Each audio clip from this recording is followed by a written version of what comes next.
Hello folks, tuning into my YouTube channel for my knife reviews, the one in the picture that you saw, the Miguron Akri. Hopefully I pronounced that right. I am always late to the game when I review and buy things, but I came across this knife and was really excited about it. It's gorgeous. I just saw it online and I was just pull the trigger and get it. The things that are important to me when I look at knives are basically knife steel is really important. Don't want to buy a cheap knife anymore and get cheap steel, but the looks, the form and function of the knife. If it's got decent steel and it's got good form and function, I want it. And this is super cool. I've got a lot of different knives that I've collected, some really cool knives. They're not $600,000 knives, but they're $150, $250 knives. I have quite a few of them, but this is a cheaper knife, and I have some cheaper knives that I like too that are in the $40, $60 range that are badass knives. But this is a cool knife. I got it. I'm very, very happy with it. Let me tell you more about it. I cannot get this thing to open, and I'm okay with that. This thumb, this will be my first one, but that has the front flipper. And I am not very good with my hands as far as some of the people that just have all these different, flick a finger flick, here and there, and boom, boom, bing, bang, it opens up, it flicks around, it spins around, and they bing and ping it open. I can't, my hands don't work like that. I don't know. But I still, when I got this in, I can't open it very well. I have been working on it, and I understand that all my knives over time, they come stiff, and you got to clean them, and you got to oil them, and you got to work on them, and it takes months, and they get better over time. So even though I can't open this knife, I'm going to keep it. Man, I'm really that stoked about this knife. It is gorgeous. The scales, it looks like a Lennon micarta scale, but it's a G10. It's just amazing, the feel. It is just a really cool knife. And like I said, I can't open it worth a hoot.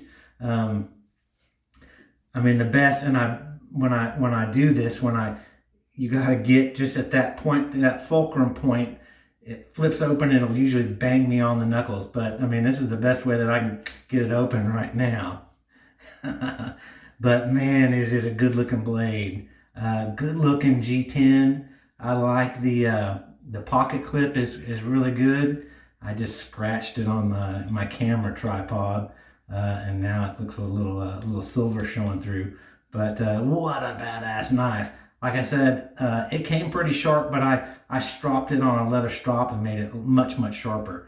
But just wanted to bring this video to you because I'm in love with it. It's heavy. I like a little bit heavier than more than lighter. It's long. It's, most of my blades are 3 inches long, and this is like a 3.5 to 3.75 blade. And it's gorgeous. I love satin steel blades. I don't like blacked out blades, DLC blades. Excuse me, let me get more comfortable. Like I said, I love the silver, satin finish. Just a freaking fantastic knife. For me to keep something that I'm having difficulty opening is pretty much unheard of. But I will somehow adapt over time and getting used to doing this to be able to flip this open better. Also, too, a lot of people will say, oh man, you can't get your thumb in there. Yes, it's a little bit more difficult, but I love the cleanness. If I went in there, and I've done this on some of my knives, I can do magic with my Dremel. It'll look factory. It'll look so good that you wouldn't know it came like that, didn't come like that from the factory. But I don't want to touch it. Even just bottoming or beveling that out just a little bit will kill the cleanness of that scale. I love that, and it's really not that bad to get your thumb in there. If you're doing that all day, like you're a fidgeter and you're flipping this open, 100 times, 1,000 times in a day, then you are going to get your thumb a little raw, but it's not bad. Just put your thumb in there and it closes. The biggest thing is that I have a hard time getting it open. And this is about the best that I can do right now. So here we go again. It's going to bang me on my knuckle. But it's smooth and it's got good action. Really excited about the knife. And the centering of it's really good. You get it in the center. I mean, I might be able to go in there and loosen the pivot up, but then that always takes the play or you know, the centering out of the blade. And I haven't done that yet, but I'm going to take it apart and look at it. I did oil it, and over time of me working it, I will probably be able to make it easier. It's just that when it goes down into the, you know, when it, can't remember the term of that, but when it goes down into that, it's hard to get up because you can't pull the blade up because it has the bevel, you know, I think it's a clamshell or, but the bevel. And so on the blade right there, so you can't get your finger to pull that out. So there's no way to get it out except open it with the front flipper part. But with that said, I love this knife. I mean, even if I can't get it open, I'm not sending it back. It is that cool. The liners are really milled out, and just a gorgeous knife. I mean, it's not going back, and it's only like $53. Got this one on Amazon, and Prime shipping, and it only took a day to get it. But amazing knife. So if you're looking at this, go get one if you like this style of knife. If you're someone that doesn't like kind of these finished knives like this, you know, kind of a gentleman's folder, real clean, real soft, just beautiful knife, it's not for you then. But if you like this and you like the look of it, and this is just for you, get it. It's pretty inexpensive and it is awesome. I'm so happy with it, and hopefully I will get better where I can use my thumb or some other way to flip that open as it gets broken in, and then even like it more.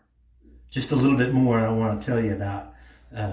I've seen people mention, you know, this little gap right here in the clip. As you slip your jeans into that, you know, when you start to get into this area with your pocket, then it does get a little tight. Well, I heard someone say, you know, take the clip out and maybe put some real thin washers under there or something to just raise that up just a little bit, just to increase the gap right here in this section of the clip.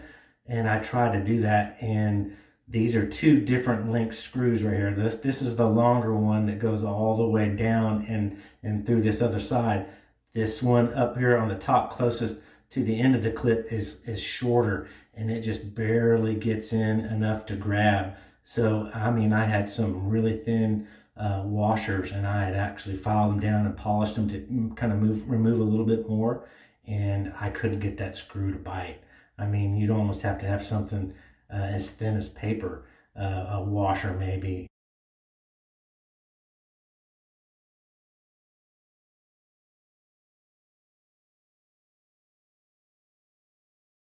I mean, maybe cut something out of paper and then stick that in there, and then maybe just get that to bite. But if it was a little bit longer, you don't want it to where you put some stress on that and then you strip that out, you know, like trying to put it in your pants, and that stress pulls that screw out and damages that screw or damages the insert where that screw is getting into. So you definitely don't want to do that.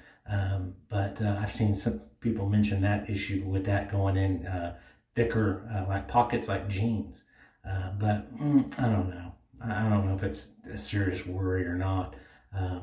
But if you really force it down into your pocket, you know, over your pocket, you can get it to go up there. But I guess it's going to tear up your pants quicker.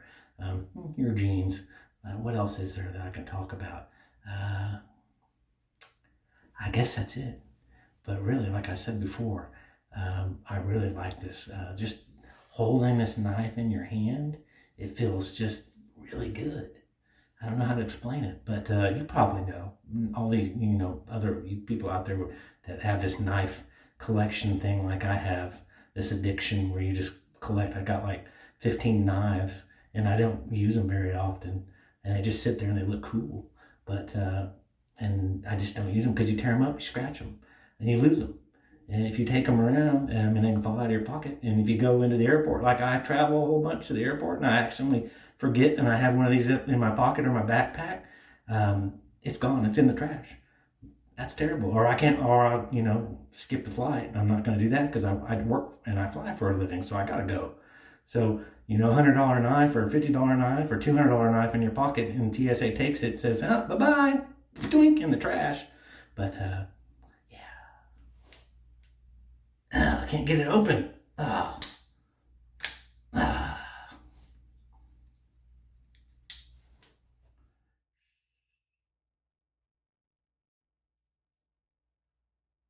If you stuck around this long and at the end of the video here, I got a challenge for whoever, and it would be cool if someone can look at all these knives and really show me who is a knife guru, and name all these knives with just the partial handle showing. So for sure, chime in and tell me what all these knives are, and if you get close, it'll be really cool, and I'll recognize you and say you are the guru. So have fun with it, and let me know. Send me answer and tell me what all the knives are, and it'll be really cool. All right.